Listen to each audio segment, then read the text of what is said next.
अगर आप बैंक से लोन ले रहे हैं या लेने की सोच रहे हैं, तो ये खबर आपके लिए बेहद ज़रूरी है। अब तक अगर आप बैंक से लोन लेने जाते थे, तो बैंक आपसे क्या पूछता था? आपकी आय कितनी है? आपका सिविल स्कोर कितना है? और साथ-साथ अगर क्या कुछ कोलेटरल रखने को है?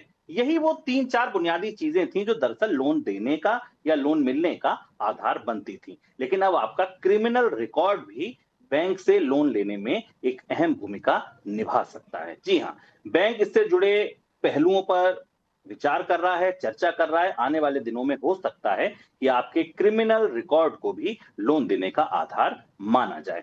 सर, क्या कुछ तैयारियां हैं इस मोर्चे पर और क्यों जरूरत इसकी पड़ी दरअसल?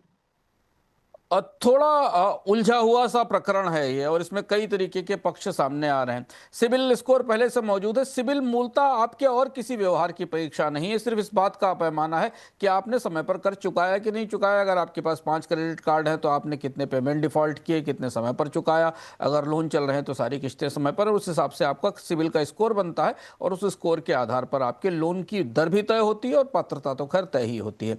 यहाँ अब आरबीआई और बैंकर्स मिलकर एक ऐसी व्यवस्था लाने जा रहे हैं जहां वो कर्ज लेने वाले लोगों के आपराधिक रिकॉर्ड की भी सूचना मांगेंगे।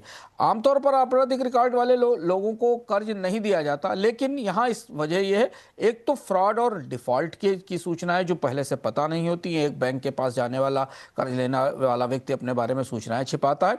और दूसरा ये कि रिकवरी का जो खराब रिकॉर्ड है उसकी वजह से, या बैंक का लोन लेकर उसे कहीं दूसरी जगह इस्तेमाल करना, फ्रॉड करना, ऐसे मामले बढ़ रहे हैं। अब इसके लिए कानूनी विशेषज्ञ और बैंकर आपस में बात कर रहे हैं। जो बैंकर्स की मीटिंग हुई थी उसमें चर्चा हुई थी।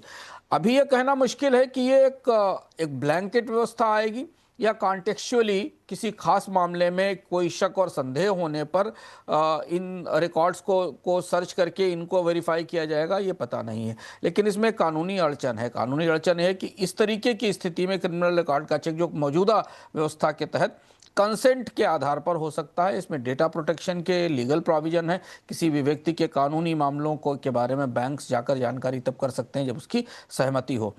तो क्या सरकार कानून में बदलाव करके या रिजर्व बैंक व्यवस्था में बदलाव करके इसे सामान्य केवाईसी का हिस्सा बना देगी, या केवाईसी के साथ जो सिविल केवाईसी उसका हिस्सा बना देगी और आपराधिक रिकॉर्ड के बारे में जानकारी की जाएगी, ये अभी कहना मुश्किल है।